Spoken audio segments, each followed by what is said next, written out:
असङ्गोऽहम् असङ्गोऽहम् असङ्गोऽहम् पुनः पुनः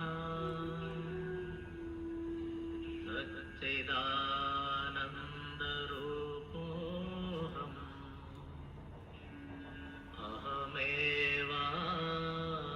अहमेवाहमव्ययः नित्यशुद्धविमुक्तोऽहम्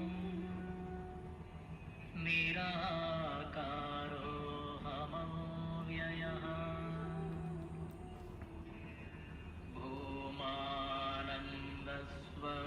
भूमानन्दस्वरूपोऽहम्. Battery 100%.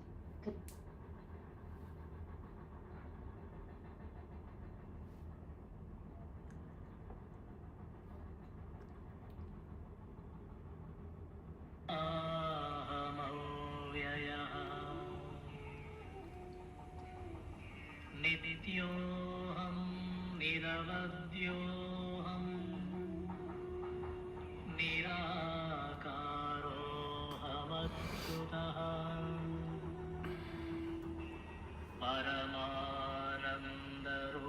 परमानन्दरूपोऽहम्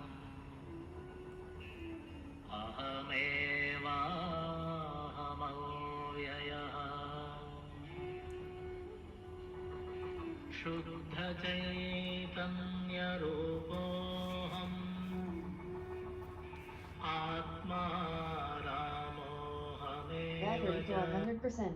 Connected to Srinivasayadari. अखण्डानन्दरूपोऽहम्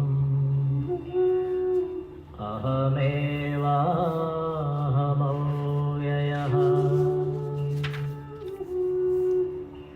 प्रत्यक्षचैतन्यरूपोऽहम् शान्तोऽहं प्रकृतेः परः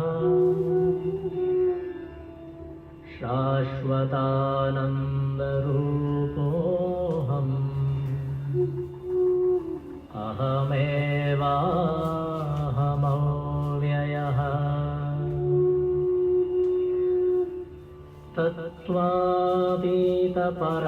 तत्त्वातीतपरात्माहम् मध्यातीतः परशिवः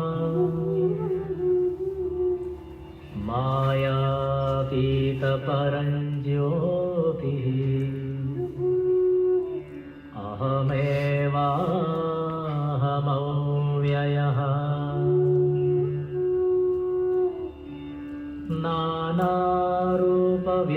नानारूपव्यतीतोऽहम्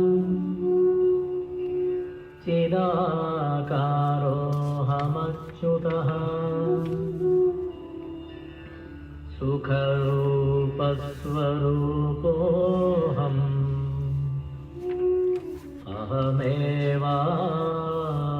अहमेवाहमव्ययः माया तत्कार्यदेहादि मम नास्त्येव सर्वदा स्वप्रकाशैकरूपोऽहम्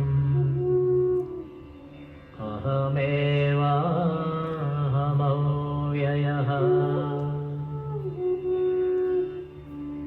गुणत्रयव्यतीतोऽहम् ब्रह्मादीनां च साक्ष्यहम् अनन्तानन्दरूपोऽहम्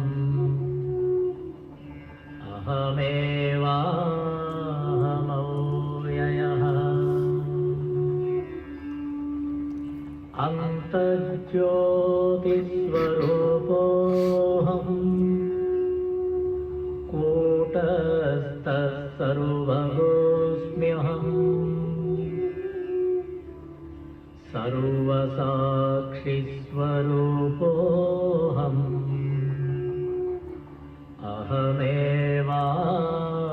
अहमेवाहमव्ययः द्वन्द्वा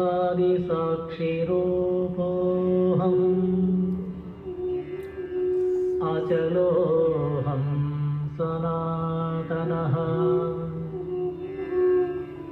सर्वसाक्षिस्वरूपोऽहम्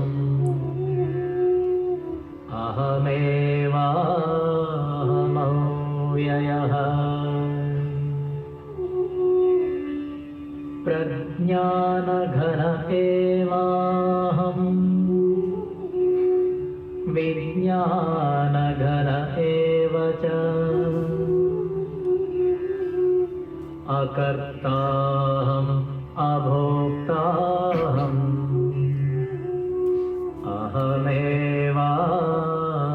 अहमेवाहमव्ययः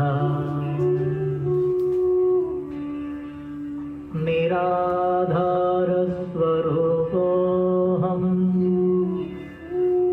सर्वाधारोऽहमेव च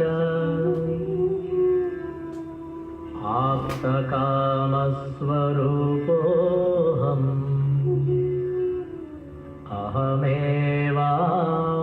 अहमेवाहमव्ययः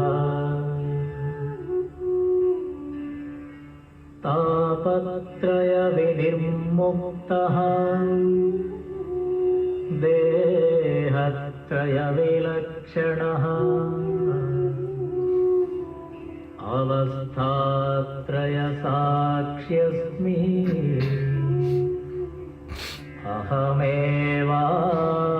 अहमेवाहमव्ययः दृग्दृश्यौ द्वौ पदार्थौ स्तः परस्परविलक्षणौ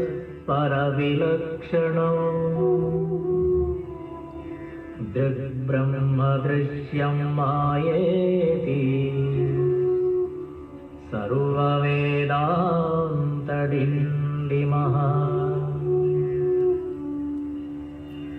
अहं साक्षीति यो विद्यात् विविच्यैवं पुनः पुनः स एव मुक्तः स विद्वान् इति वेदान्तडिण्डिमः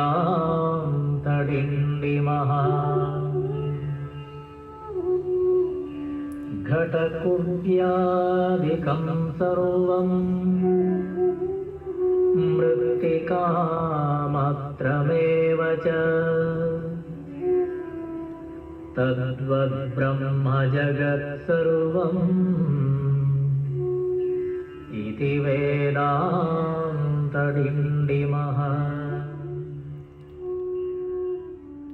ब्रह्म सत्यं जगन्मिथ्या जीवो ब्रह्मैव नापरः अनेन वेद्यं सच्चास्त्रम्. Hari Om. Good evening. A very warm welcome to all of you. Please come. Let's invoke the power of praying together.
Asato ma Sadgamaya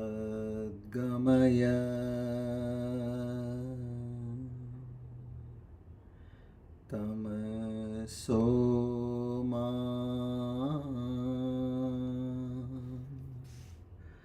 Jyotirgamaya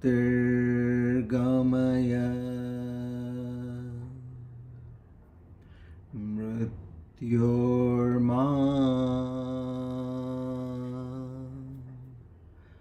Amrutam Gamaya.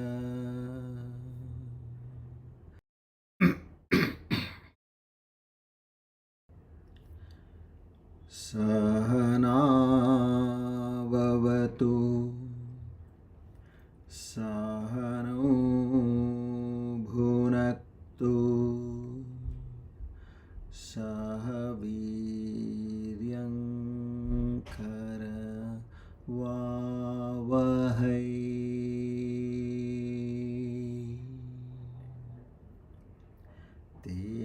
Tejasvina Vadhitamastu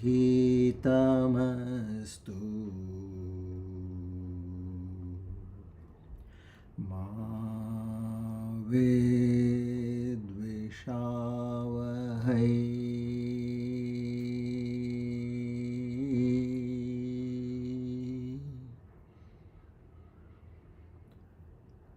Om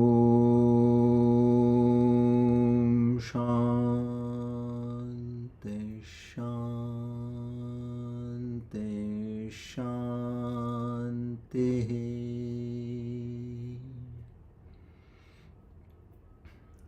Hari Om Tat Sat. Shri Chinmaya Sadgurave Namaha.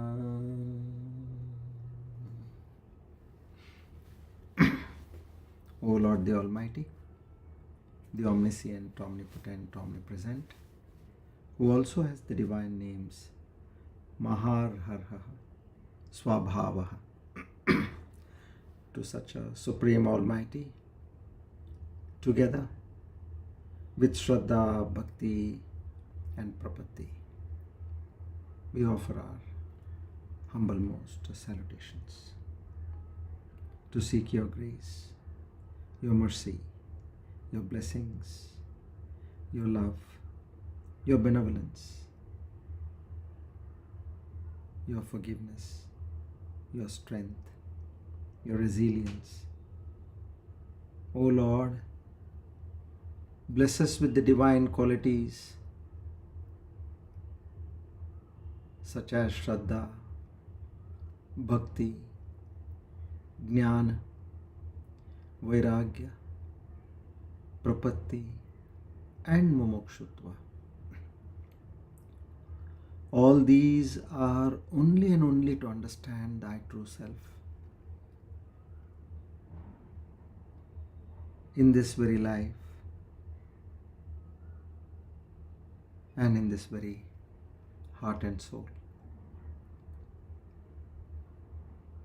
We completely know and understand that without your grace, how much ever we may try, we will not be able to achieve. We again and again humbly beseech in you to give us this rare opportunity. Give us all the knowledge that is required, all the insights that is required to understand our true self. Our humble salutations to the Guru Parampara once again. Om Tat Sat.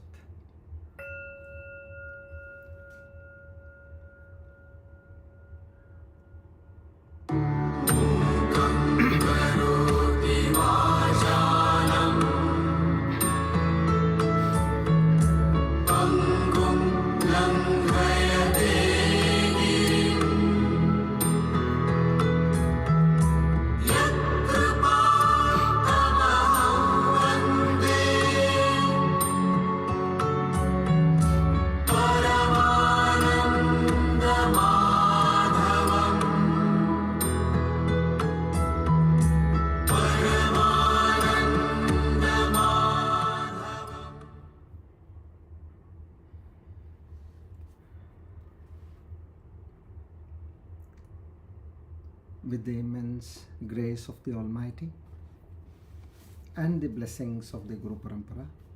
Today we are on our Divine Discourse number 466. The Aparoksha Anubhuthi series 53. On the 5th of March 2026. Swasti Shri Vishwavasunama Samvatsara Uttarayana Falguna Masa Krishna Paksha Brahaspati Vasare Dvitiyatito Uttara Falguni Nakshatra Shulanama Yoge Vanijakarane. On this auspicious day of Thursday and the auspicious time of the evening, we all once again reaffirm our oath. Naham Karta, Hari Karta, Hari Preranaya, Hari Prityartham.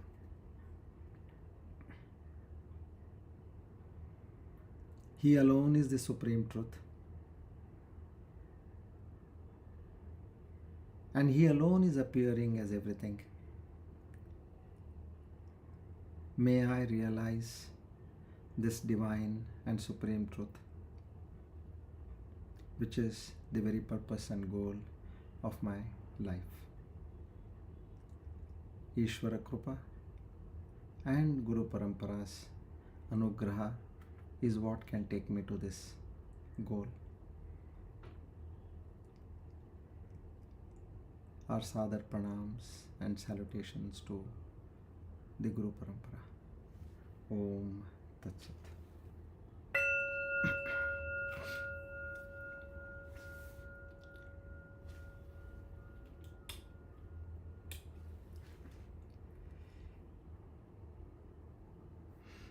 Hari Om. Good evening to all of you once again.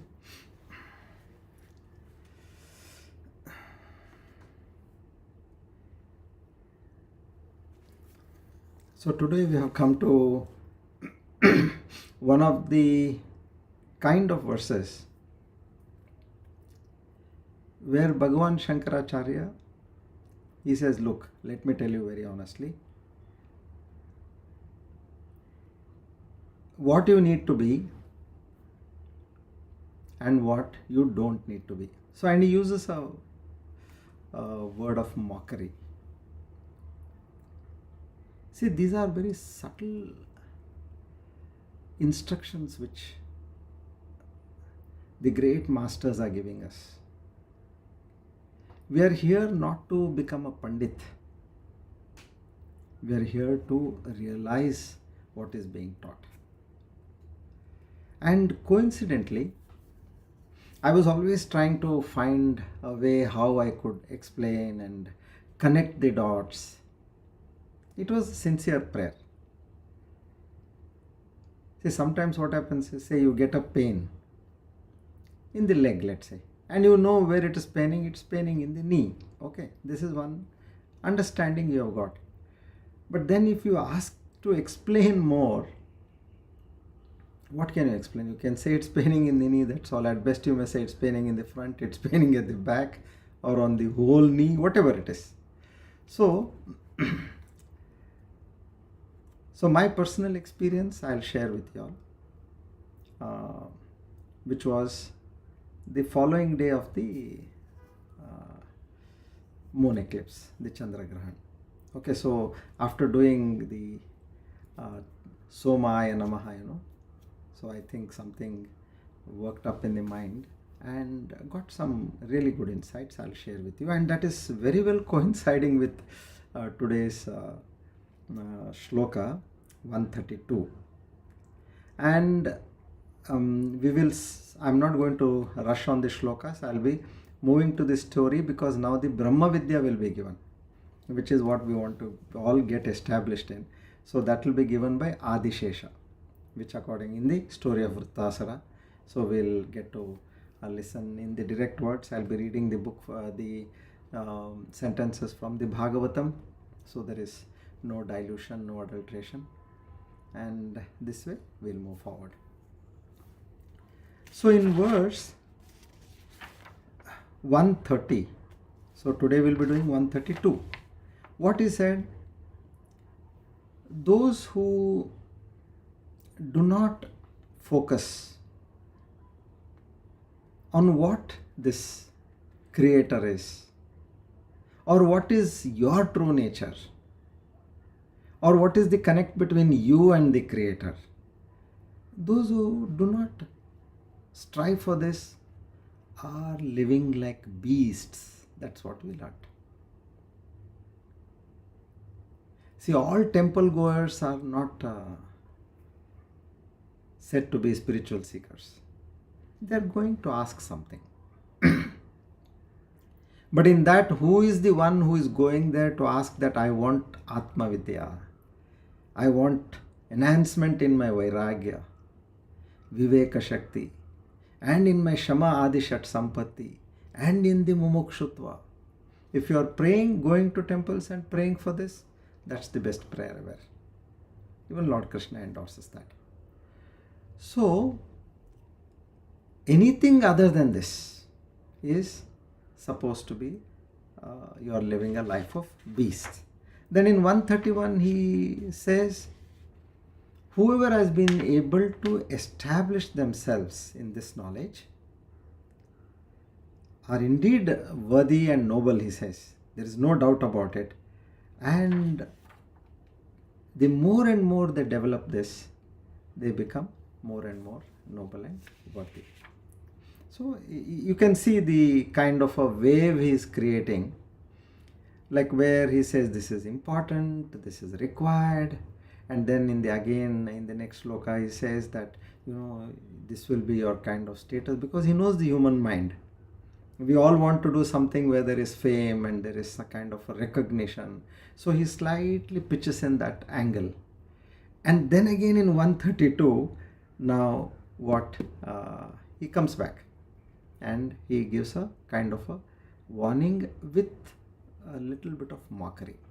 Now what is that, we will understand.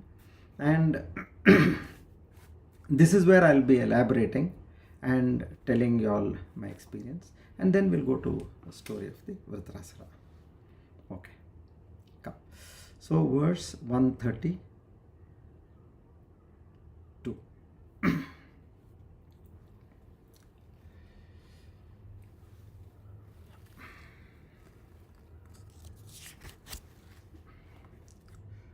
Shri Harim Paramanandam Upadeshtaramishwaram Vyapakam Sarvalokanam Karanam Tam Namamyaham.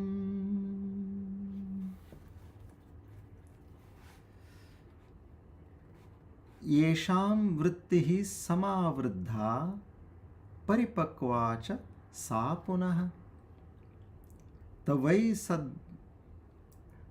sad brahma matam prapta netare shabdavadinah. So here the translation for shabdavadinah is those ones who simply talk. Actually, the translation which you can see on the screen is who merely deal with words, he has written. But Swami Chinmayananda here he says, those whose knowledge is complete in this, meaning in this field of self-realization, and who are perfect in the state of Brahman, indeed have attained Brahman. See, which means what? If you want to attain the state of Brahman, that state of self-realization, your knowledge has to be complete. And those who have not attained that state of Brahman are mere talkers, meaning they simply talk. Others are talking about the world, he is talking about Brahman, that's all. But that is not your goal. What he indirectly hints here is, that is not your goal, my dear. Only talking about this, only knowing about this is not. You have to get established in this. You have to realize this. Okay, now we will go into depth on this front. Our aim is realization. Nothing beyond that. After having realized, let us keep studying, there's no harm. But that realization should come, as we say, ASAP, as soon as possible, as quickly as possible. Yeah, now we'll go into the context. Okay. Now here,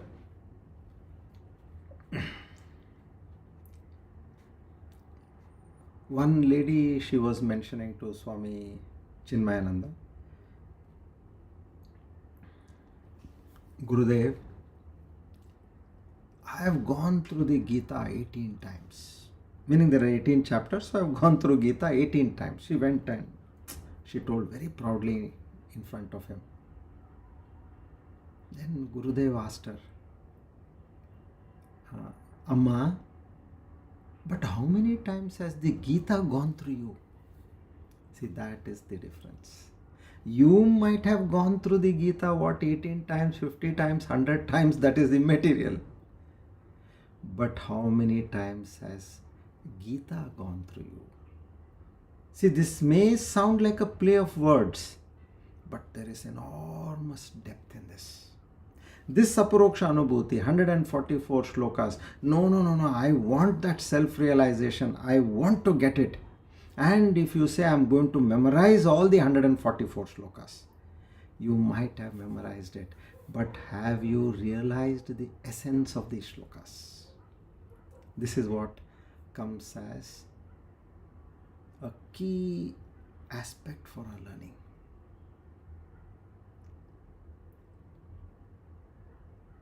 There was once one Swamiji, he had mentioned, this happened in Chennai.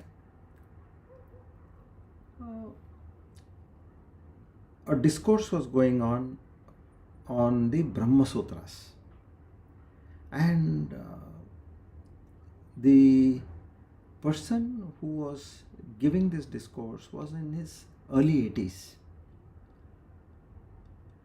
who was also given the title as the Brahma Rishi, extremely knowledgeable. And he was explaining the commentary on Brahma Sutras by Bhagavan Shankaracharya, very in depth. Now this lecture happened for about 1 hour 45 minutes, and after the lecture, one of the Swamijis, he went to him and he said, I am really stunned. You did not even look at any text, even for a single time in this entire 1.5 hours. How is this possible? I am sure you must have realized. Now see that person, he with his tears in his eyes, he says, I am a sincere seeker. I have told this more than 1,000 times in my life, and I have memorized it. It comes to your memory, that's all. Naturally it comes.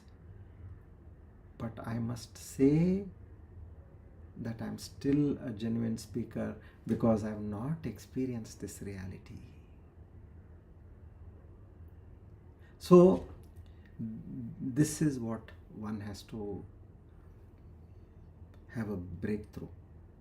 It is just not knowing, just not memorizing, just not being able to say with flowery words.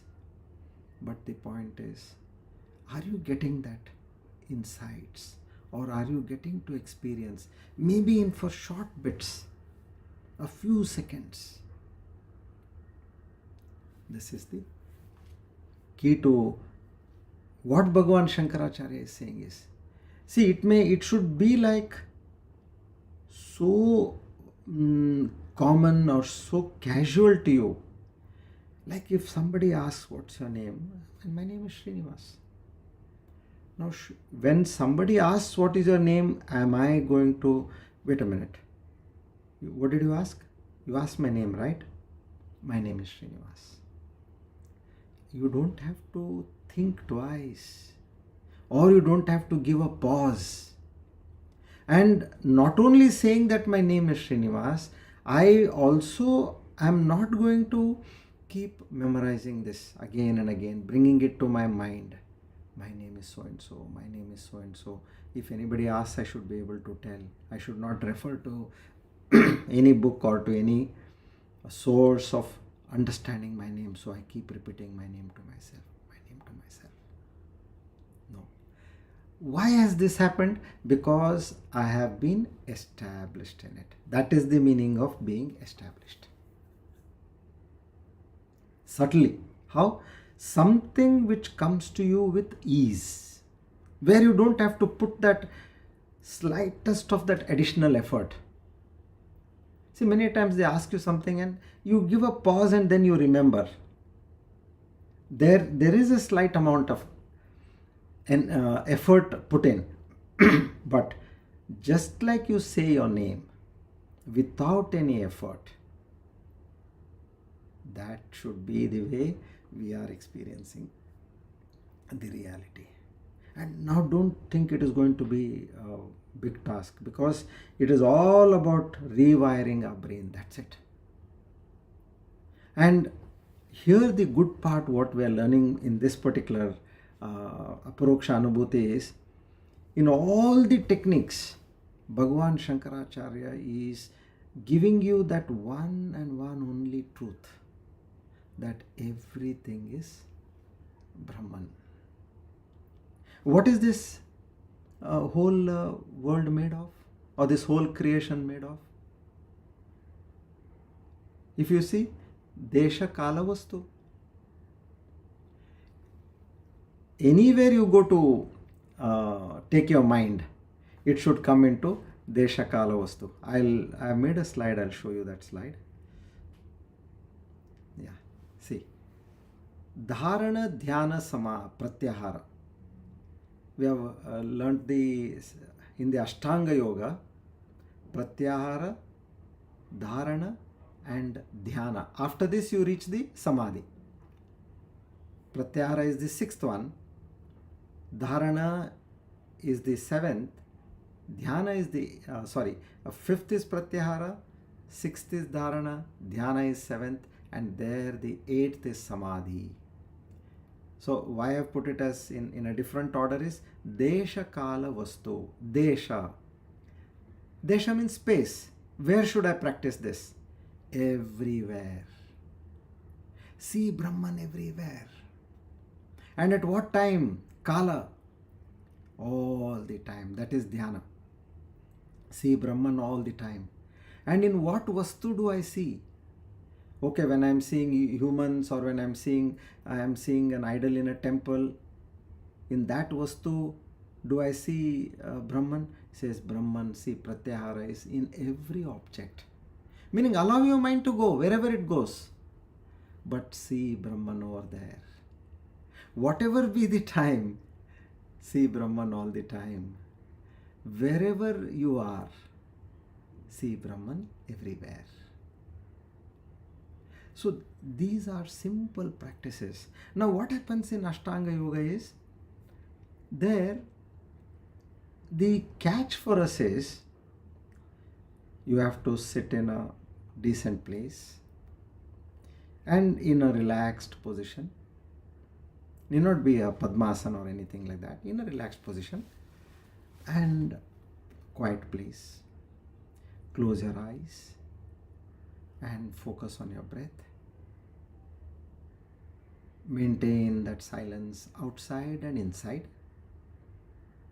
and bring the thought of the Brahman by completely Chitta Vritti Nirodha. Remove all the thoughts of your mind and be established. What naturally comes to you is when your mind is in cessation. What naturally appears will be that state of Brahman. This is their method. Now for this, an effort is required to ensure that all these steps are in place. But what is he telling you over here? You're cooking, continue being in Brahman. You're driving, continue being in Brahman. You're bathing, continue being in Brahman. You're talking to somebody, be in the thought of Brahman. You're eating, be in the thought of Brahman. Use this technique, Desha Kala Vastu, and be ever established. See, this is the beautiful technique which he has given. And know for that, for clarity, Brahma Arpanam, Brahma Vihi, Brahma Agno, Brahmana Utham, Brahmaivatena Gantavyam, Brahma Karma Samadhina. One of the most powerful verses. Brahma Arpanam. We are offering to Lord Brahma, that Brahman. Brahmahavi, all these state words, the person who is offering, the Yajman, he is Brahman. The priest is Brahman. The ladle with which he is offering the Havis is Brahman. The ladle. And then the ghee and the Havis is also Brahman. The fire is Brahman. The receiver is Brahman. Now what intelligence do you need for this? Only thing we need is our stern mind, that I am going to look at whatever is there in front of me, behind me, above me, below me, the 10 directions what we so call, is I am going to be enveloped in this thought of Brahman. And you don't have to put any special efforts, accepting, knowing that, yes, I want to be established in Brahman. The moment you get up in the morning, first thing you say to your mind, this will be a great training which you will be giving to your mind, that my goal is self-realization. I want to be established in Brahman, Desha Kala Vastu. Desha, be it any place, Kala, any time, and Vastu, in any object. My aim is to see that reality. And before going to sleep also, you keep saying this and go off to sleep. Wonderful, it will work. Because that is the time where you are going into the delta state. First one comes is beta, alpha, theta. And delta is when you are in deep sleep, okay? So first one is beta, then comes alpha, theta. So you are at the level of theta before going into delta, where the frequencies are less than 4 hertz they talk. So that is the subconscious state, which most of our actions are happening by subconscious state. Initially, like even a child, if you see, if it picks up food, we don't know whether it's going to the nose or it may even put it into the eyes also. It makes an effort to take it into the mouth. But have we to do it? No, because subconsciously we are wired. Simple text, take such things. A child has to make an effort to put the next step forward, and then the next step, and then the next step. But have we to do? No. Why? Because we have rewired our brain. In the same way, we have to rewire our brain for this Desha Kala Vastu. So now I'll come to my personal experience. As you all know, we had to have a class on Tuesday, but we are having it on Thursday.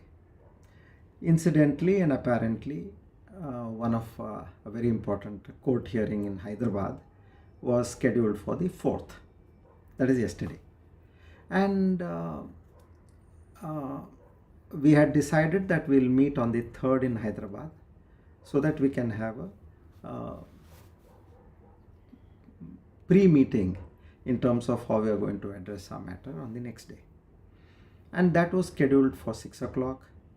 So we reached by about 1:30, and by the time we were there in the hotel, it was all about 3 o'clock. So I had a good time, 3 to 6 for my sadhana.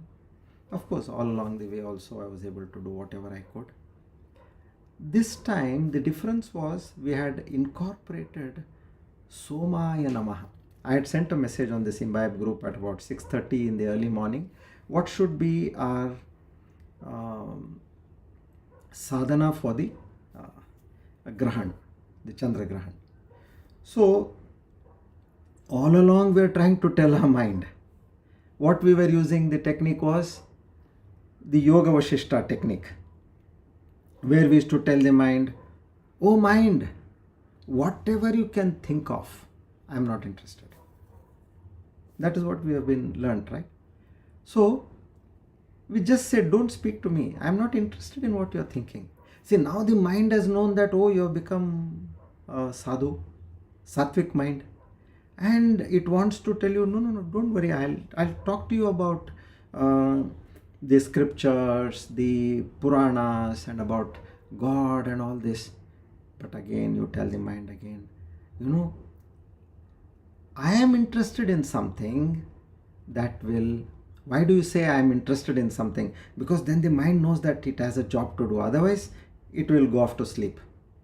So to keep it awake, but keep it silent. So then you say, I am interested in something where you cannot think of it. It is beyond your understanding. So there the mind will stay in the appropriate position. So that's an advanced practice of training the mind, where you are saying that whatever you can think of, I am not interested. And whatever I am interested in, you cannot think of. That's it. So all along, this is what we have been rather training our minds using the Yoga Vashishta example, where he had imparted to Lord Sri Ramachandra.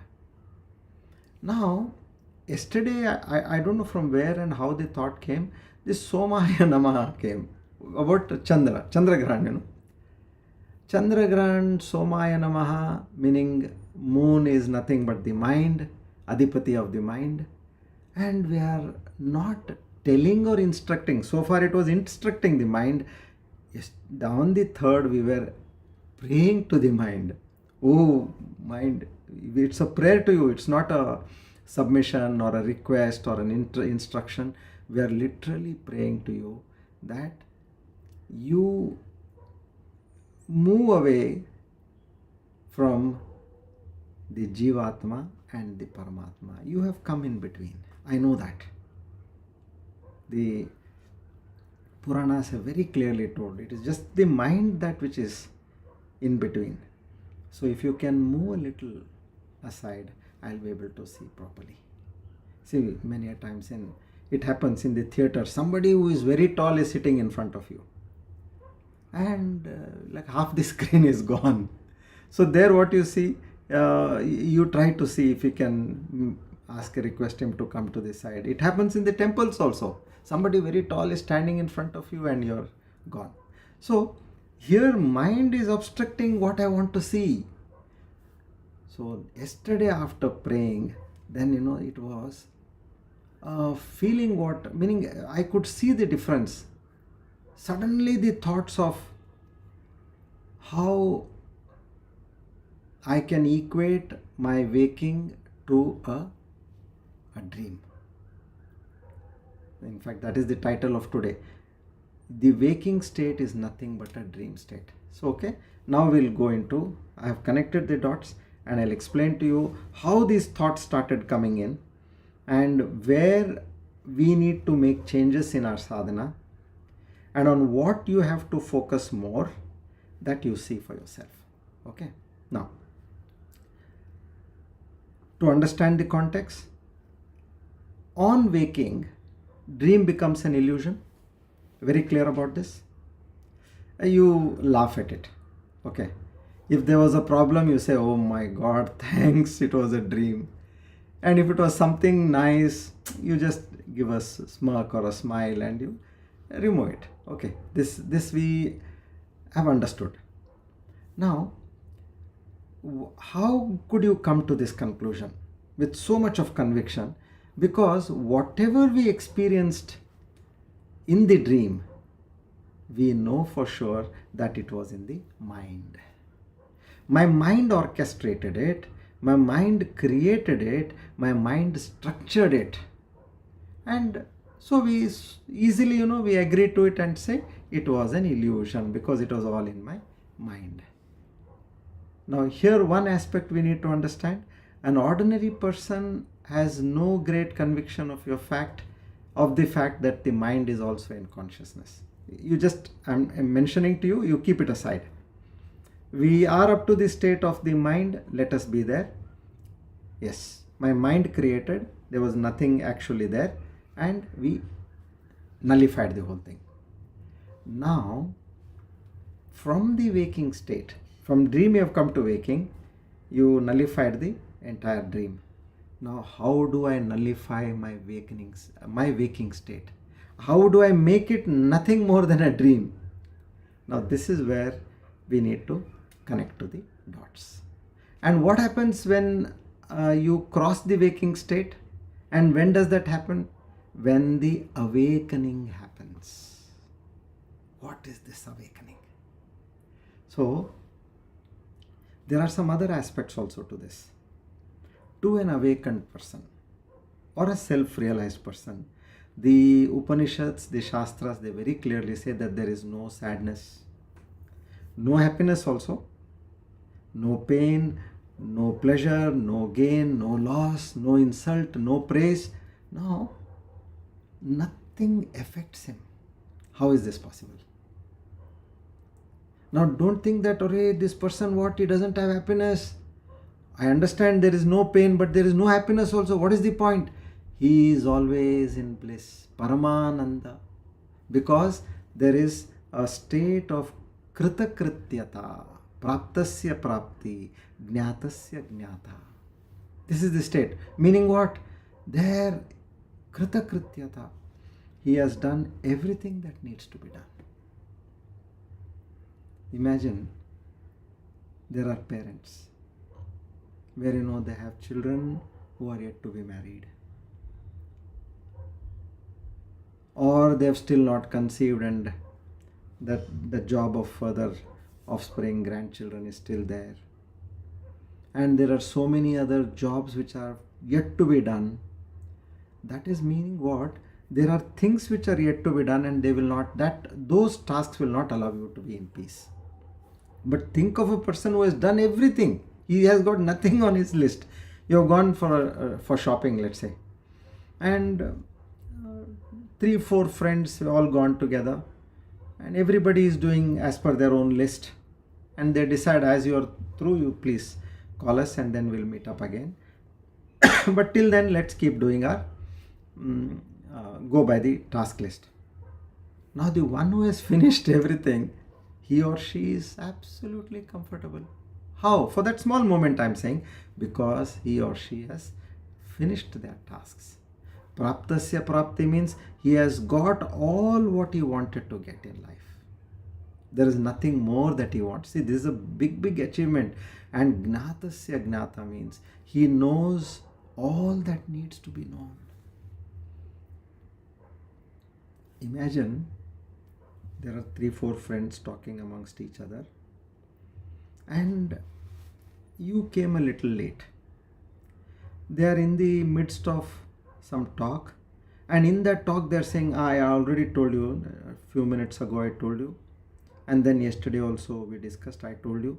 Now this person who has come, he doesn't know. He is getting more and more anxious. And he says, what is that? What is that? Tell me. And he says, wait. Somebody else is saying, wait. See that impatience. You want to know something. I'm talking of a very casual thing. But how much impatient a person can get? We have seen that. That is the play of the mind. It wants to know everything. And here it is. This person knows everything that he has to know. Now here we have to listen carefully. How can this happen? How can I be that, that thing of been there, done that types? How can it happen? Kritakrityata, praptasya prapti, jnatasya jnata, and I don't have any issues in life. Completely in the Paramananda state. In that blissful state. Now, What are we talking? When you reach that awakened state, all this is possible. So when a person practicing Brahmakara Vritti, by knowing that everything is Brahman, what does he do? He says, the essence in me is Brahman, the essence in you is Brahman, and the essence in everybody else is Brahman. Okay, I'll just show you a slide over here. This will give you more clarity. A is consciousness. B, that is we humans. Let's say humans meaning I, you, me, everybody. A equals B. Now, A also equals C. All animals is there in all consciousness. In consciousness is there in all animals. And A equals D. It's there in all the trees, in all the birds, in all the mountains, rivers, sky. So when A equals B, A equals C, then B equals C. This is the catch over here. Now I'll simplify this. Now A consciousness is say you. Okay. That is, you means you will say me, right? Now that A consciousness is also the person next to you, whoever it is. Now we'll call the person C. You are B, consciousness is A, the person next to you is C. If A equals B and A also equals C, then automatically by the law of nature and by the rule, B equals C. Meaning you and the person next to you are also the same. Understand this. This is the most intricate aspect. One has to start their journey over here because everything it starts over here. So now go to the root of every living being. It is again very simple. There is no great intelligence, or you don't need any kind of IQ to do this. Go to the root of every living and non-living creature. You land up in atom, Anu. From the Panchabhutas, you go down, down, down, down, down, you come into atom.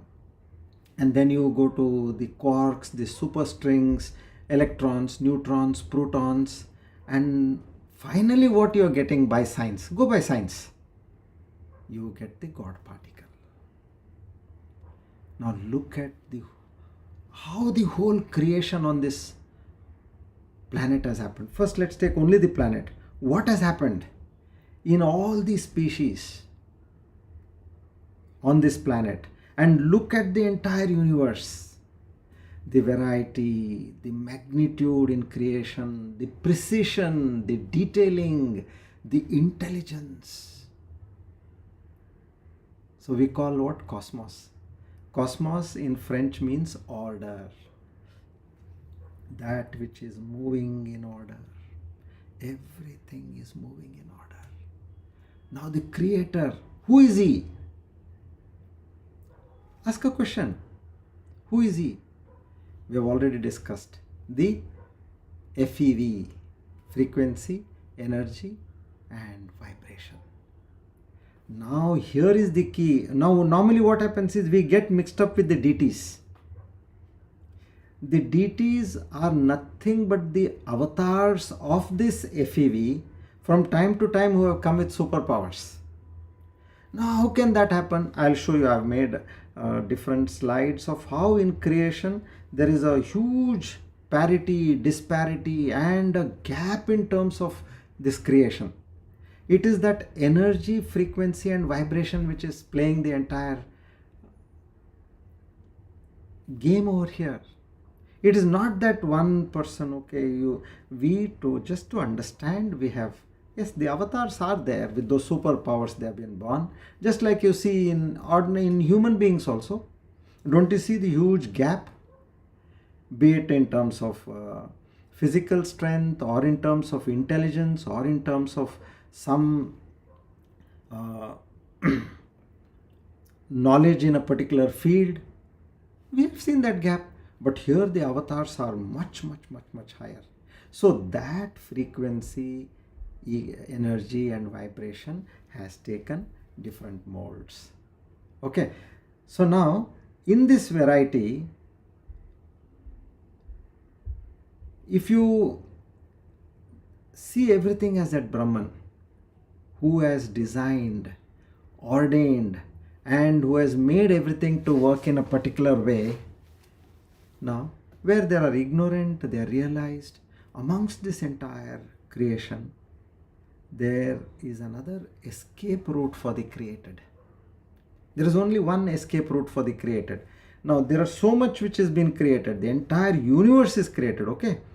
In that, the escape route for the created is the human beings who have got the knowledge, the brain set to understand what these details are of the creator. So that human mind which can evolve. How? It starts with the Viveka, Vairagya, Shamadhi, Shatsappanti and the Mumukshutva. And slowly the universe, it itself, there is nobody else. It itself is evolving over here. And what happens? The transformation happens. Now here we have still not come to the question which we had asked, how that awakened person, where you are saying there is no sadness, no happiness, no pain, no pleasure, no gain, no loss. How are you saying this? There is no insult, no praise. Nothing affects him. It's not possible. How is this possible? Now, when a person becomes fully aware and convinced of the fact that everything is Brahman, that is the consciousness, he awakens to the fact that just like when a dreamer realized after waking up that everything was in his mind, all was his mind construct alone, there is nothing else apart from the mind, then whom will he envy or praise or grudge or love or fight or be afraid, etc., etc. So just like he brushes off his shoulders, all the shed repose he has, with various people he has seen in the dream. And it could also be Raga Dvesh also. He liked somebody, he disliked somebody, everything he just dusts it off his shoulder. Now in the same way what happens is, now the awakened, the moment he starts thinking of Brahman, seeing Brahman in everything, Desha Kala Vastu, what happens is, he comes to the understanding that everything is consciousness. As I just now showed you this slide, from consciousness you have everything which is coming out. And he says, my God, there is nothing else other than that consciousness. And he also, now, this knowledge is coming. Now you should ask a very important question, or it should come to your mind. When is this switch which will happen? When will you negate the dream? When will you negate the dream? On waking. That's the simple answer. Okay. When will you negate the waking? Now the next question. I want to see that waking also is an illusion, which is there just in the mind. Okay. Now when will you negate it? You will negate the waking by reaching the state of awakening only and only when you have understood that there is none other than you. This is the catch. Now, unless and until you see Brahman in yourself and you see Brahman in everything in this creation, you will not be going from the waking to the awakened state. Just like a dreamer, unless and until he knows that he is the person who is dreaming, unless and until he knows that he is the one who was dreaming, he will be as a person in the dream, experiencing all the turmoil, all the good, the bad, the sad, the ugly in the dream. So that duality, that enormous duality which was in the dream, when it comes to him as a dreamer, one person, the duality of the dream, the entire dream becomes an illusion. In the same way, when we are in the waking state, unless and until we break the duality, which means what? Know that everything is that Brahman and Brahman alone, you will still be in a waking state, and you will still be susceptible to all the issues and happenings of the world. So when I was praying about this, Somaya, oh mind, you are in between, I am not able to see anything. It is there, right there in front of me, but I am not able to see. Can you please move towards the side? So then what happens? When you see everything as that Brahman alone, you yourself, yes, A equals B, A equals C, so then B equals C. Then every successful person is you. Every powerful person is you, whomever you want to. Now what is disturbing us? I want this because that person has. Anything it could be. It could be from a handbag to a talent in a person. I want to be like him, I or her. I want what he or she has. But when you are everybody, so every successful person is you, every powerful person is you, every talented person is you, every accomplished person is you, every rich person is you. There is no other individual other than that Brahman and Brahman alone. So by knowing which, you know everything. But this is an Upanishadic statement. It comes in the Chandogya Upanishad, where it is between the father and the son, Shvetaketu. He asks his father, Uddalaka Arani, and his father says, Kasminno Bhagavo Vijñate Sarvamidam Vijñatam Bhavati. He says, O revered sir, by knowing which one thing does everything become known. Know that one thing, and you know everything.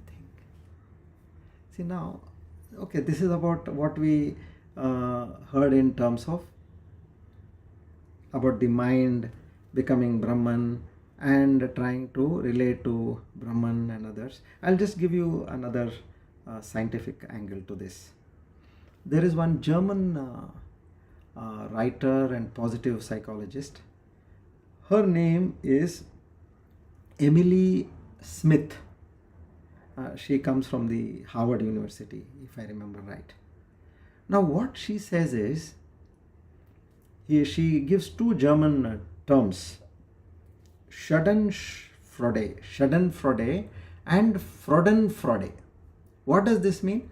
Schadenfreude means feeling pleasure at somebody else's misfortune. Somebody is hurt, laddu phut rahe. You are happy. That is the mind. Because that person is different. I have already got a big chunk of displeasure against that person.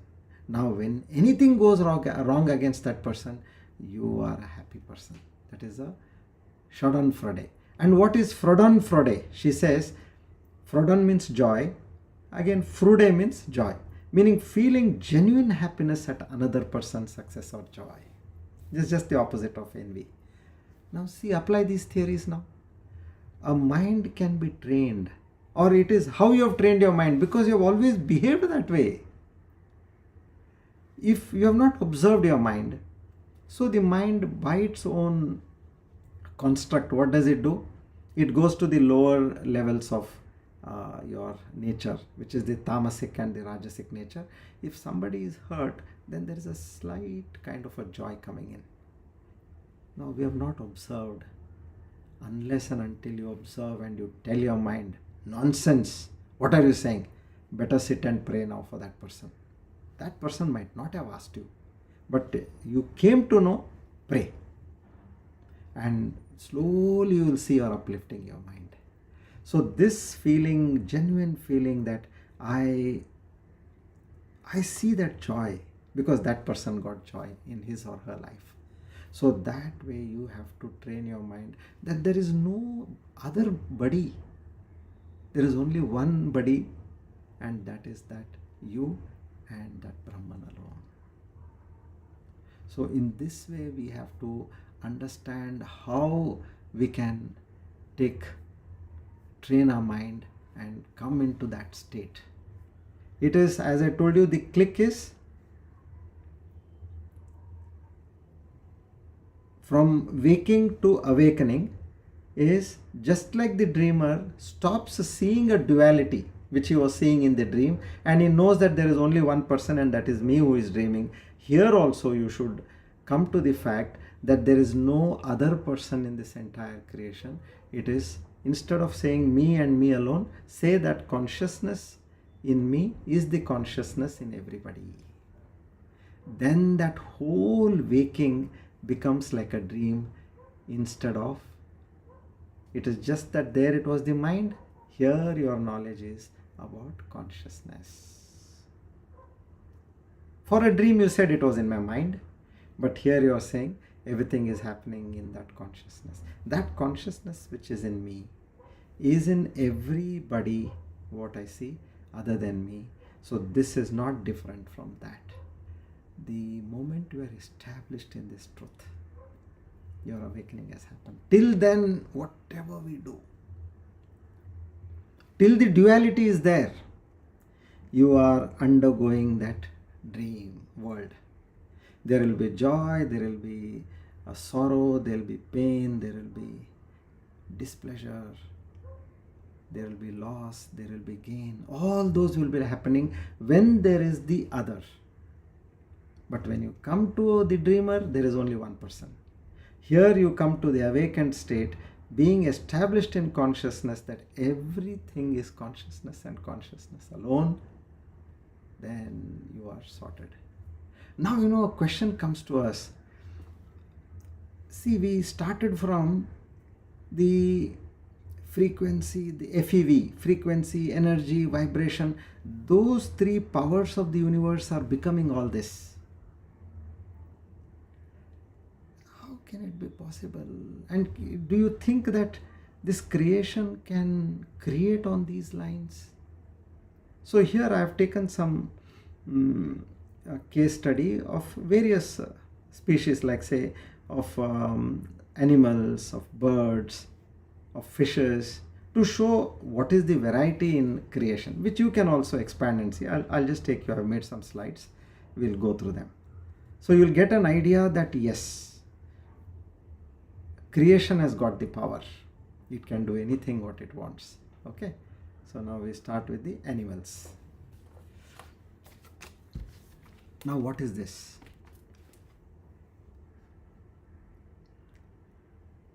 The cheetah, fastest land animal, goes up to the speed of 120 kilometers per hour. And from 0 to 100, it goes in just 3 seconds. 3 seconds. This is like a super racing car. They have the capacity which we don't see on the roads. Nobody has that capacity on the roads. This is all what are we trying to understand here? That same FEV has created this. Okay, now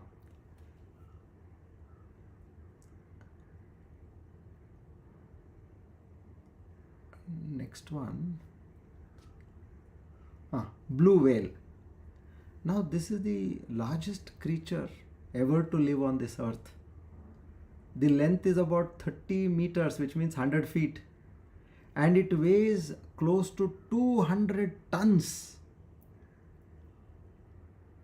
And the heart of this particular whale is close to 180 kilos. Imagine. Now, see the variety. There is this sloth. It sleeps for about 18 hours daily. Metabolism is the lowest among animals. and it moves extremely slowly. This is also a creature. See, where there was speed and where there is size, and here you see absolutely no speed. Now, this is a bird. Now we come to birds. A peregrine falcon, this is known as, and this is known for speed in the sky. It flies at a speed of 320 kilometers per hour. Hummingbird. What is it? Now, 50 to 80 times a second it flaps its wings. So when it is, that's another, here we're all trying to understand the exquisite nature of creation. So see, 50 to 80 times per second it's able to flap its wings, and its heart rate is 1200 beats per minute. Then albatross. It has a wingspan of about 3.5 meters, 10 feet, or rather 11 feet plus, and it can fly thousands of kilometers without landing. It uses the ocean's winds. The wings are created in such a way that it continuously flies. Next is let's look at this white shark. It's a predator. Okay, and to detect where the prey is, it has got a special feature known as the electroreception. It uses tiny electrical signals from its muscles. It emits those signals, and based on where the signals are moving, if it comes across a particular object, and by the shape of the object, which are by the signals sent from its muscles, it knows that particular object and it attacks. Now, anglerfish, it's like known, they also call it as a living lantern. Now this lives in absolute darkness, absolute deep sea darkness, and it has got a special capacity of this bioluminescent lure. Some special light in darkness it emits, which does not create any light around. Now in that light, when it goes and hits another object in the dark, it precisely calculates, is this a prey for me, and attacks and eats. Now ocean sunfish, it's also known as mola, one of the heaviest bony fishes, they say, and it weighs about 2.5 tons. Now let's come to the tree. Can you see a small person over here at the bottom wearing a orange backpack? Now giant sequoia. This is the largest living organisms on earth, this tree, and it's about 85 meters plus. So meaning 260, 270 feet, that is its height. Then Bristol cone pine, oldest known trees. Age is about 4,800 years. See the variety. Then we come to baobab. This is another kind of a tree where the diameter of that tree is about 50 feet diameter, and it can store thousands of liters of water. In this trunk, what you can see, that's another feature now, a capacity of that particular tree. Now we come to other than the planet. Okay, this is the red giant stars, they call. And you know what is the speciality of this? You can see that sun, which is on the left, tiny size, the sun. Now they say this can expand to hundreds of times of the size of the sun. It can expand and it can contract. And some could in fact swallow planets and stars. That is the capacity of this particular star. Then you have this neutron star, extremely dense. They say 1 teaspoon of the material of this particular star equals billions of tons. That is the weight of 1 teaspoon of material of this particular star. And the gravity is so strong that even if light goes in front of it, it bends. That is the gravitational pull of this particular star. And then we have taken an example of Jupiter, which is our known star, which is the largest planet in our solar system. Now the mass is all the other 8 planets combined, all 8 planets put together. This Jupiter alone is 2.5 times the size of all the 8 put together. So what did we learn over here? We are trying to understand that this is what the FEV can do. Frequency, energy and vibration, nothing else over here. These 3 powers are operating in this entire universe. See the variety it can throw at. In the same way, we are also living with this variety. Different people, different mindsets, and that evolution is happening. And as I told you, only in the humans, it could be that red star also, which can expand and swallow the hundreds of suns and all that, but it doesn't have a brain to understand this reality. So we as humans have got this reality to understand the Supreme, and we just need to, that click what I said, between the waking to the awakening is, till the time you are in duality, you will be in the waking state. The moment you shift from duality to the oneness, you are awakened. And what are the benefits of that awakened? As I told you, you will be in Paramananda and bliss. Nothing should disturb you. This is the beauty of what I was able to experience that day. Now this happened in the early hours of the following day, that is yesterday morning at about 4:15 in the morning. And another very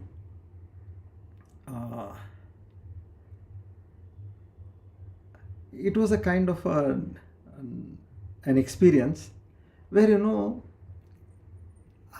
I felt, I was looking at myself and I felt, hey Buddhu, what efforts you're putting, kitna mehnat kar rahe ho tum? How much efforts you're putting? You're doing japa, you're doing meditation, you're doing sadhana, you're doing swadhyaya, and again you're doing japa. You are in ignorance. Okay. Straight distinction. You are able to see your own self and laugh at your own self. Laugh meaning with a smirk, Arey, poor fellow. That feeling is also there. How much is putting effort? How as that can happen? That can, when you start distinguishing yourself that you are not this person. So in the light of all these, the krupa of the soma, which is the mind, these kind of thoughts came in. So we are all good at always observing somebody and commenting on that person. Instead of somebody, take your own self. Disassociate with yourself and look at your own self and say, okay, you did a good job. Say you did a good job. Who? This jiva. You're sad. I understand you're sad because so and so thing has happened with you. You may be living in this world, in the jiva bhava, but put that, I can see you're sad. I can see you are happy now. I can see you're vibrant, you're energetic. Or why are you dull? Start talking to yourself. And that is known as metacognition. One of the highest learnings which now science is again talking about. If you are able to see your mind and analyze your mind, then that is the highest learning. It is beyond all learning in life. That is what we have been living as a sakshi, a witness, is metacognition. So start getting into all these practices. The switch will be only when you move from duality to oneness.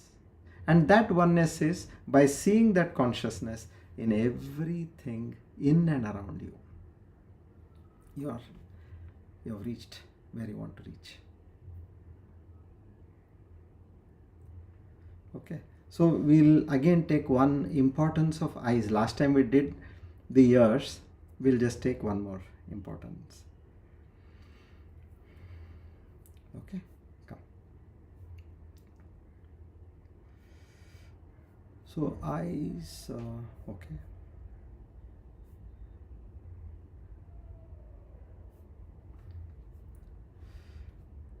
Now,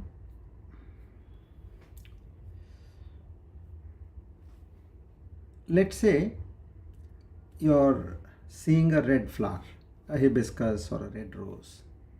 Now, how does that become the experience of I seeing a red flower?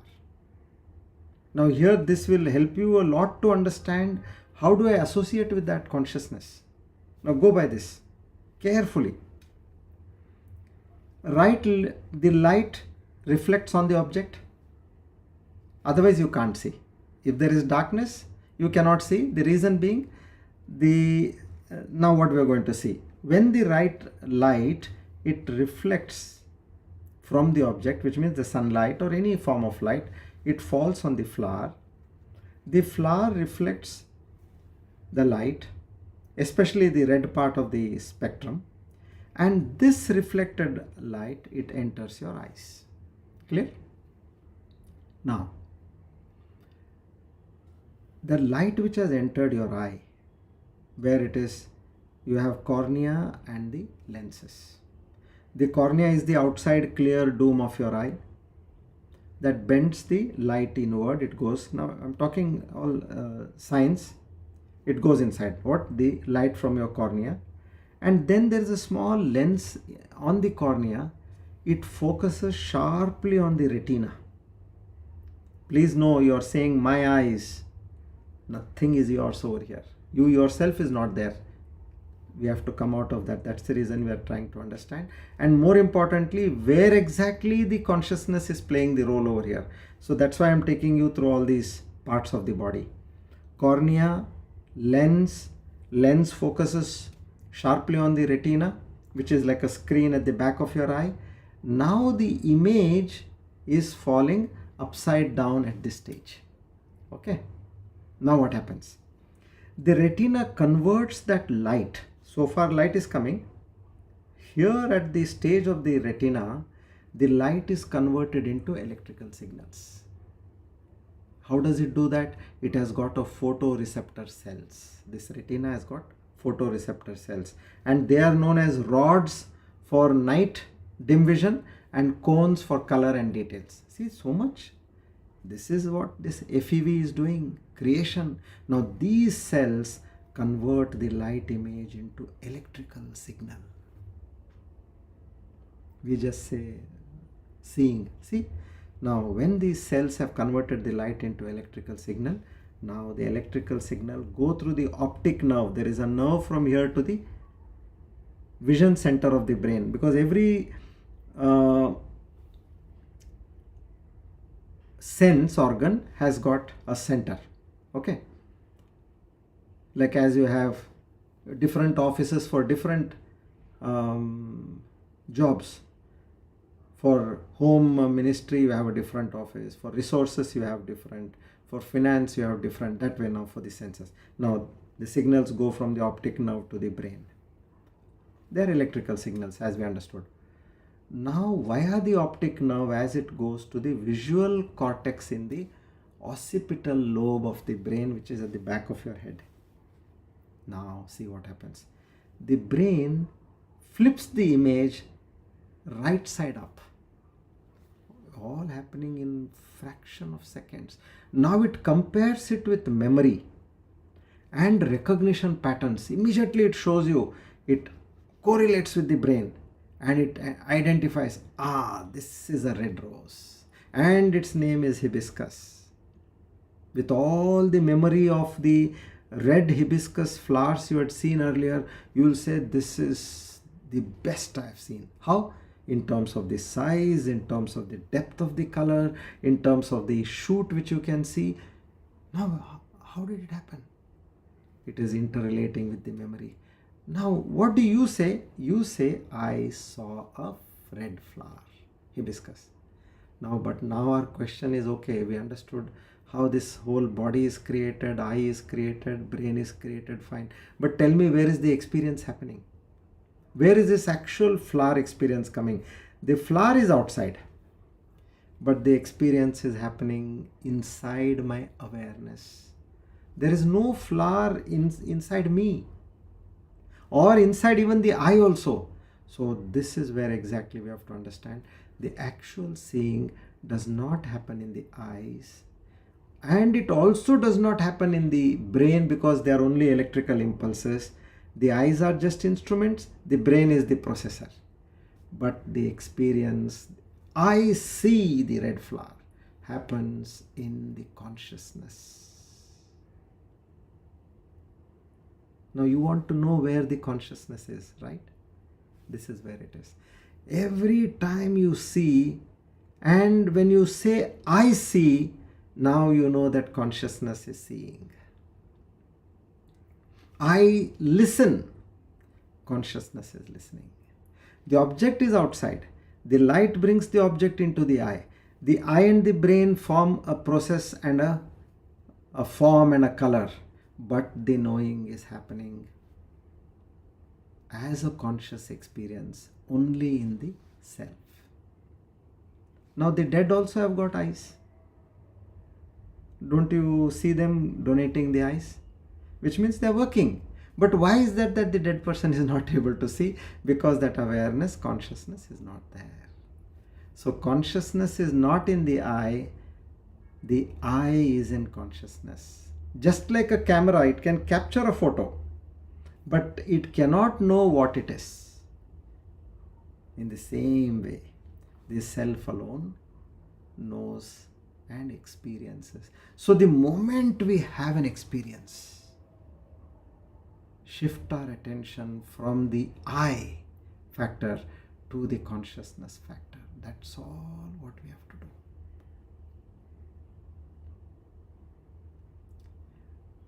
Your whole waking experience can be used for using these techniques. When you're seeing, you're tasting, you're hearing, you're smelling, you're touching, everywhere there is an experience.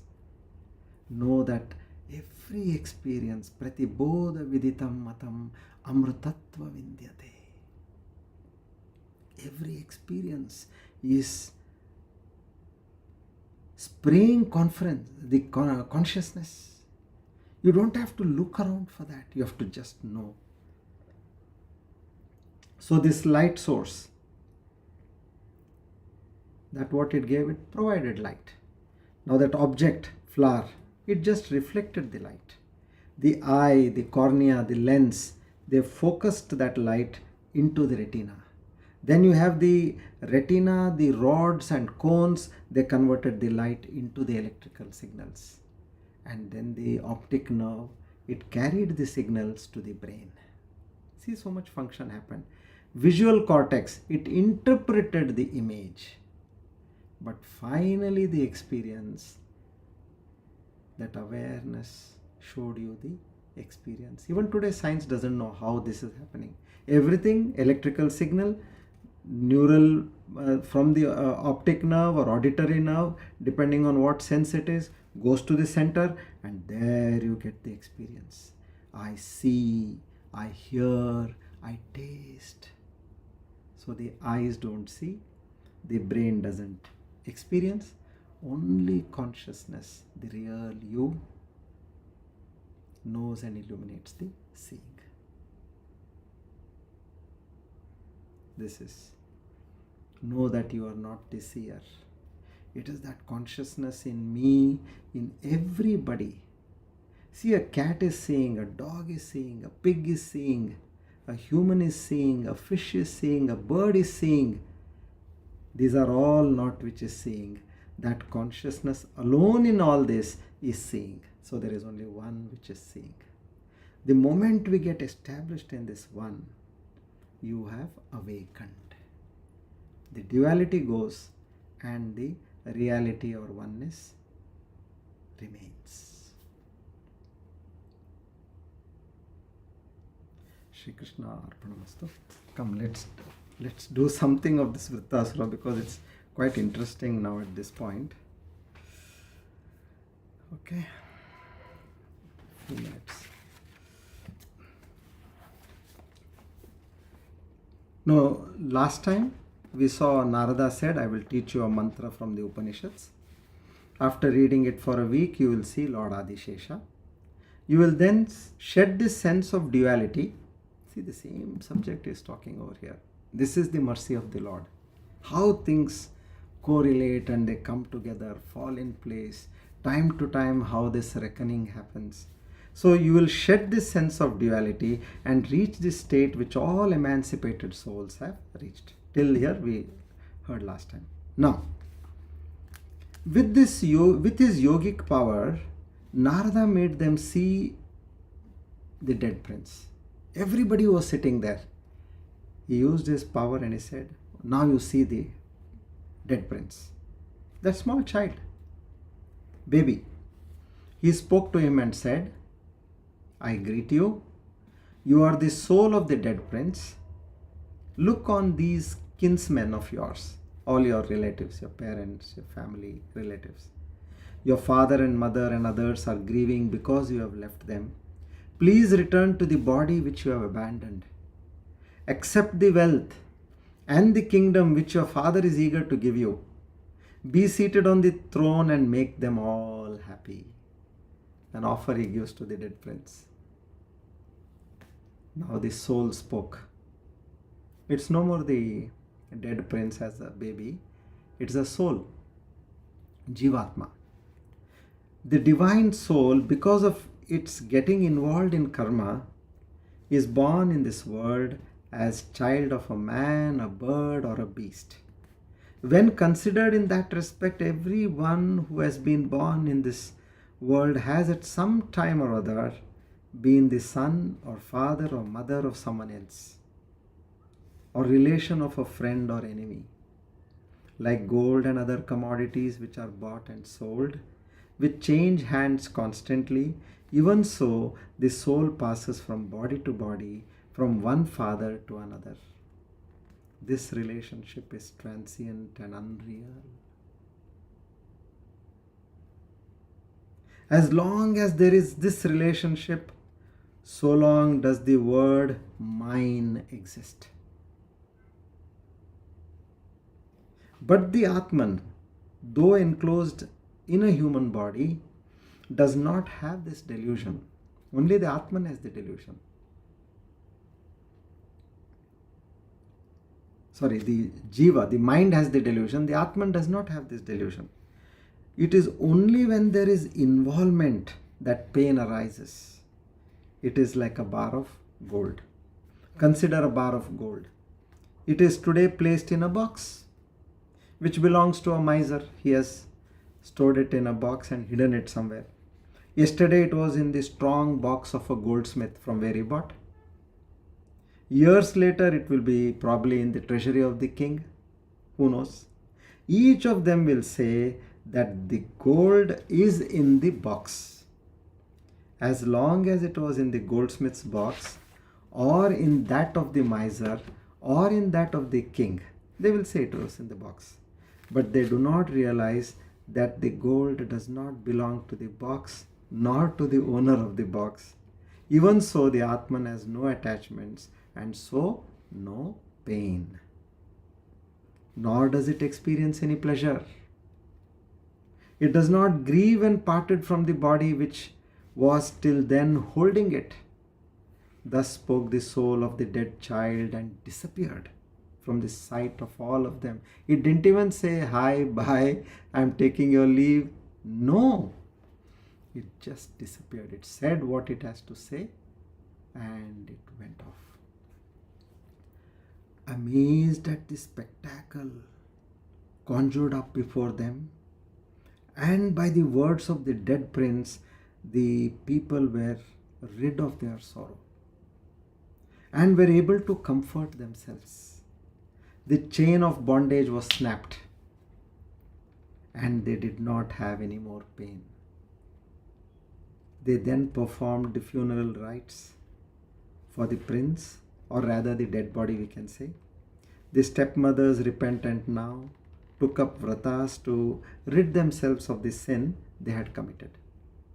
The king, with his mind cleared as a pond because of the words of Angirasa and Narada, left his country, wandered away like an elephant abandons a lake filled with mire. Now the king is off. Now this Chitraketu, he reaches the banks of the river Yamuna and the Brahma Vidya starts. Okay, we think we'll stop here.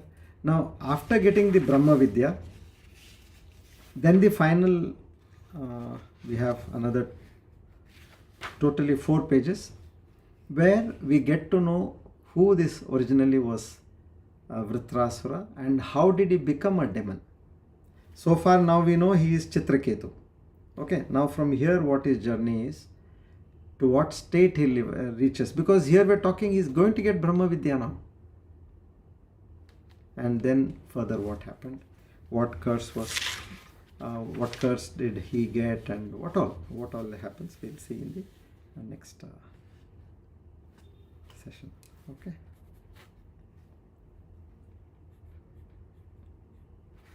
Right. So we'll chant the Dhanvantari mantra. Om Namo Bhagavate Mahasudarshanaya Vasudevaya Dhanvantare Amrutakalashastaya Sarvabhaya Vinashaya Sarvaroga Nivaranaya Trailokyapataye Trailokyanidaye Shri Mahavishnu Swarupa Shri Dhanvantari Swarupa Shri Aushadha Chakra Narayanaya Swaha. Om Namo Bhagavate Mahasudarshanaya Vasudevaya Dhanvantaraye Amrutakalashastaya Sarvabhaya Vinashaya Sarvaroga Nivaranaya Trailokyapataye Trailokyanidaye Shri Mahavishnu Swarupa Shri Dhanvantari Swarupa Shri Aushadha Chakra Narayanaya Swaha. Om Namo Bhagavate Mahasudarshanaya Vasudevaya Dhanvantare Amrutakalashastaya Sarvabhaya Vinashaya Sarvaroga Nivaranaya Trailokyapataye Trailokyanidaye Shri Mahavishnu Swarupa Shri Dhanvantari Swarupa Shri Aushadha Chakra Narayanaya Swaha.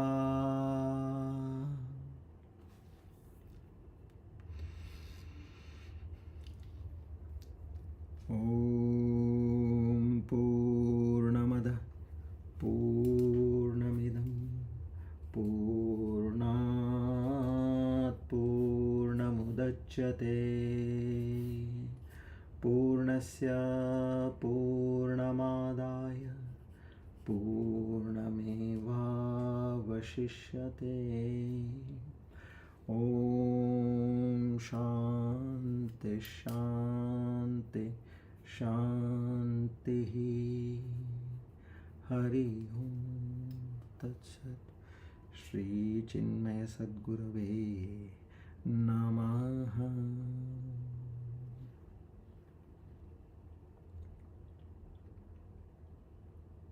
Together we offer today's Jnana Yajna at the lotus feet of the Lord. Seek His grace, mercy and blessings. Naham Karta, Hari Karta, Hari Preranaya, Hari Prityartam, Shri Krishna Arpanamastu Idam Namama. Om Tat Sat.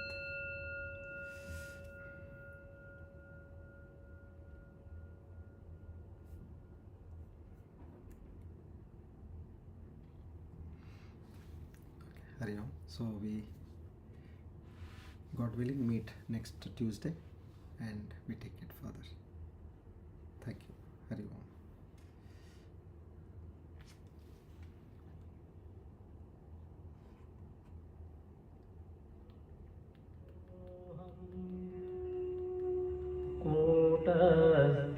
सर्वगोऽस्म्यहम्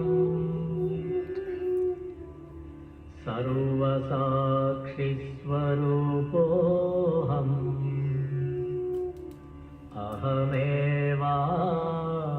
अहमेवाहमव्ययः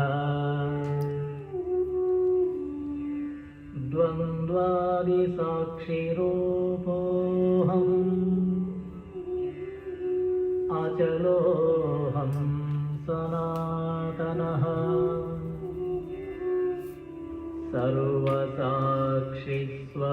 सर्वसाक्षिस्वरूपोऽहम्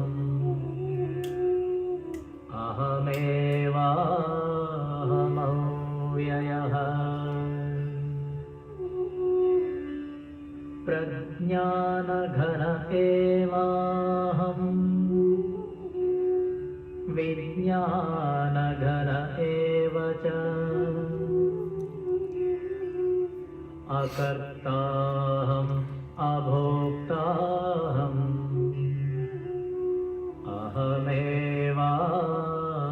अहमेवाहमव्ययः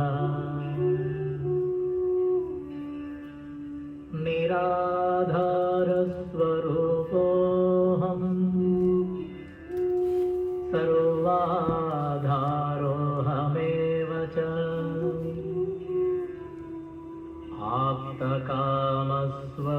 आप्तकामस्वरूपोऽहम्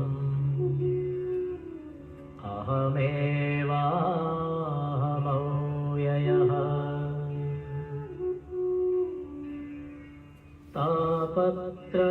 तापत्रयविनिर्मुक्तः देहत्रयविलक्षणः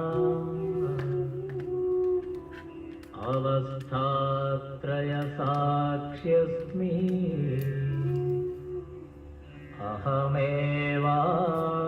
अहमेवाहमव्ययः दृग्दृश्यौ द्वौ पदार्थौ स्तः परस्परविलक्षणौ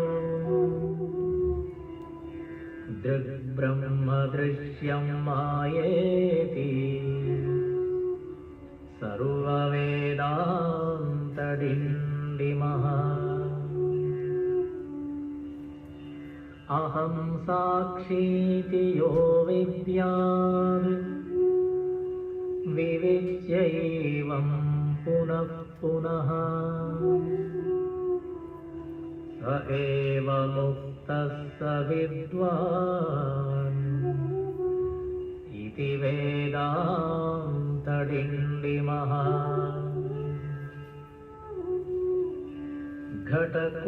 घटकुड्यादिकं सर्वं मृत्तिकामात्रमेव च तद्वद्ब्रह्म जगत्सर्वम् इति वेदान्तडिण्डिमः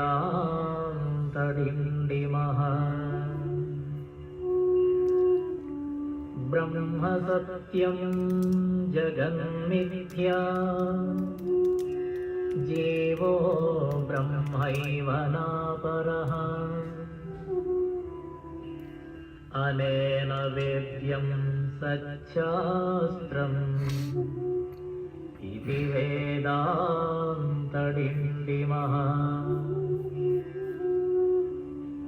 अन्तर्ज्योति बहिर्ज्योतिः